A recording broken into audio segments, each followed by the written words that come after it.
time for the news, baby. It's time for the news, baby. It's time for the news, baby. That's right. It's time for the news. We trying to do a double header here today, but I may not release both of them today. All right, here we go. Getting back on this job here, and this is a real disturbing story to me. We have a black student who left his team bus to stretch, and this is what happened. The swim team still had hours to go on a dark Illinois highway when the bus pulled over into a rest stop parking lot, and Jalen Butler and his teammates filed out to relieve their tired bones.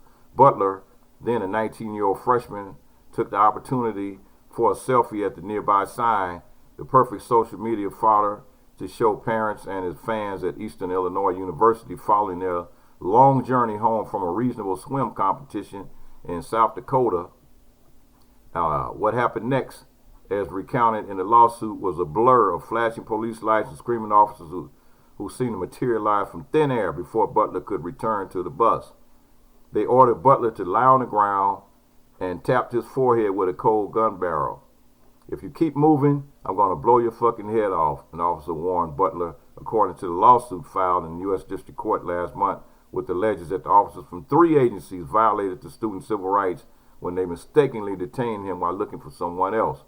Butler, now 20 years old, did not resist that night off of Northern Illinois Highway east of Moline, Illinois, according to the lawsuit. He had internalized his father's lessons from The Talk, the anguishing family advice that many black parents pass on to their children about how to navigate police stops.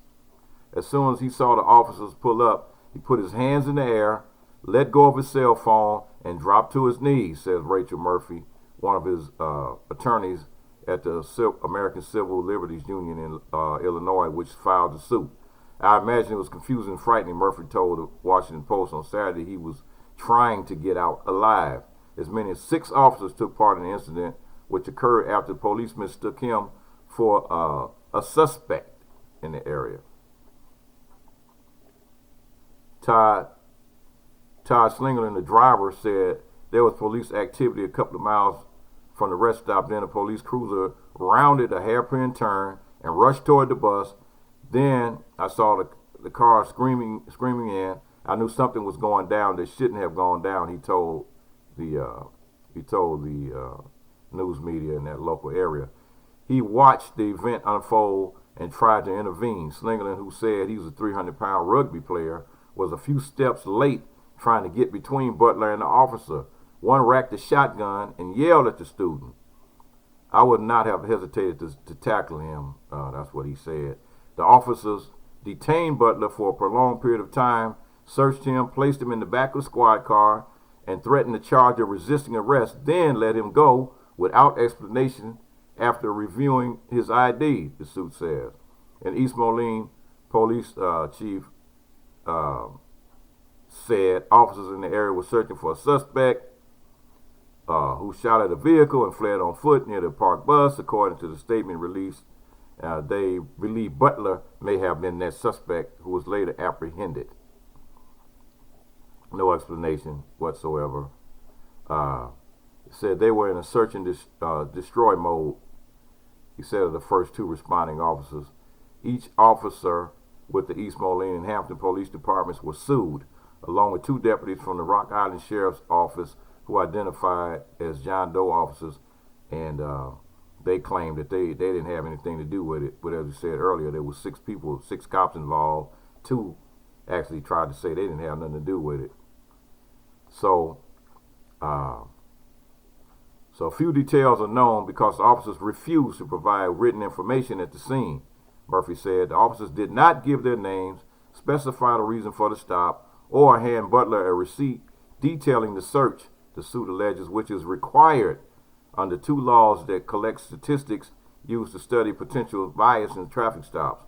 Ramsey said the incident occurred in county jurisdiction and his department was assessing, but he declined to explain why his officer did not provide the documentation under the law. So that's something new that I didn't even know about, but I don't know if that exists in that state only, but it says that the police are required under 2 laws that collect statistics to use a potential bias in traffic stops. They're supposed to give you a detailed explanation of why they stopped you. Okay. Right on the scene. They're supposed to give you that if you request it. That's good to know. Anyway, Butler and his family filed a lawsuit against the 6 cops, and hopefully he said he's traumatized. He's still traumatized thinking about it. And I can only imagine, you got all these people pouncing on you with guns out and the whole 9 yards. Yep. So switching to a different note, this program allows inmates to earn college degrees while behind bars. A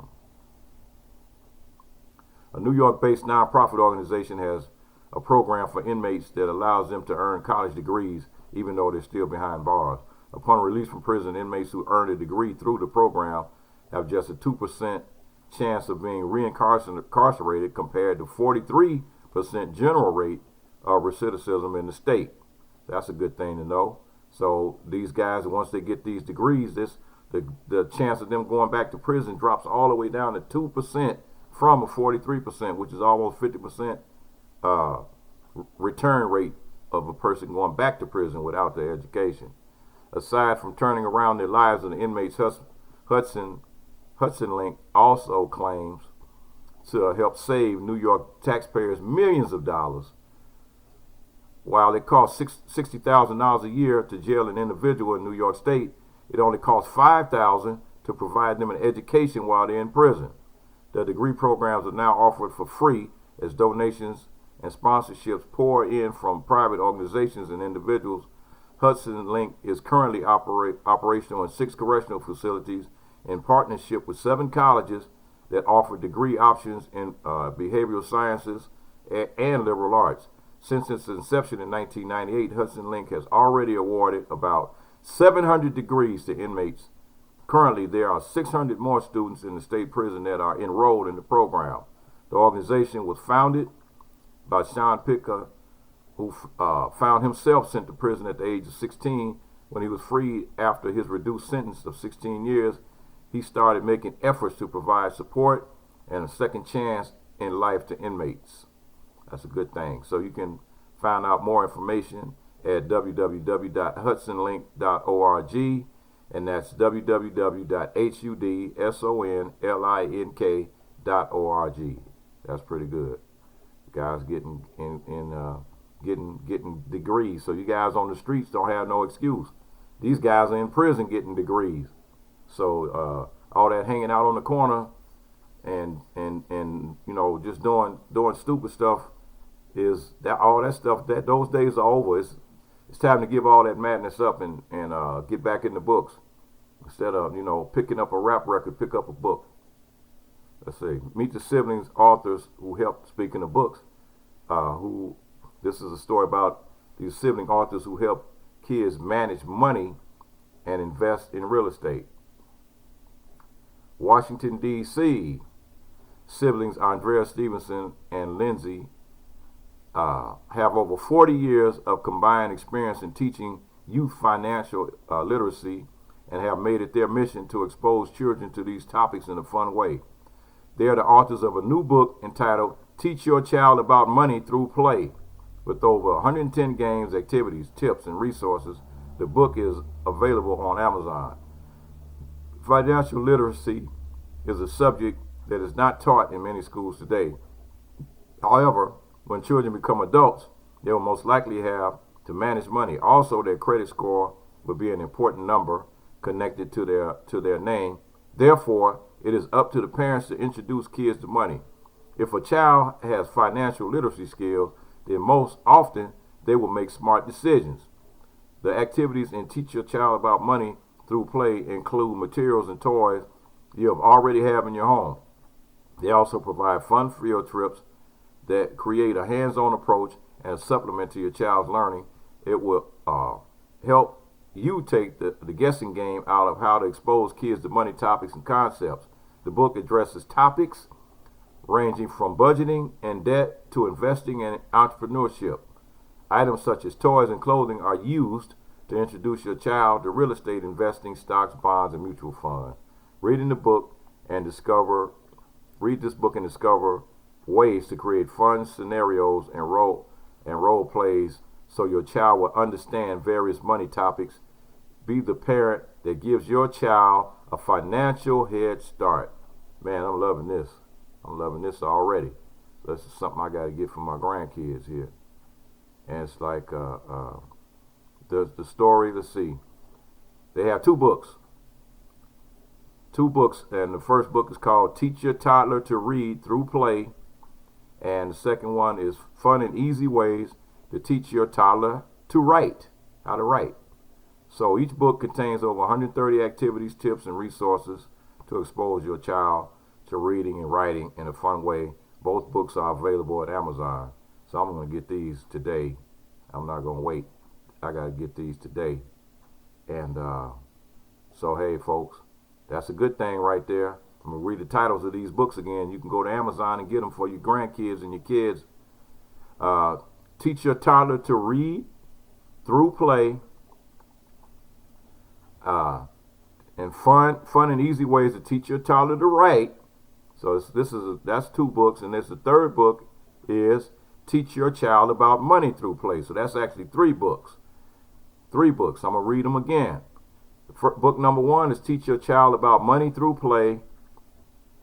Book number 2 is Teach Your Child or your toddler how to read through play. And the third book is Fun and Easy Ways to Teach Your Toddler to Write. So you can never too young to start learning. Get busy. I'm ordering all three of these. I'm ordering all three of these books today. Make sure my grandkids get them so they can, have something so they can learn. Peace.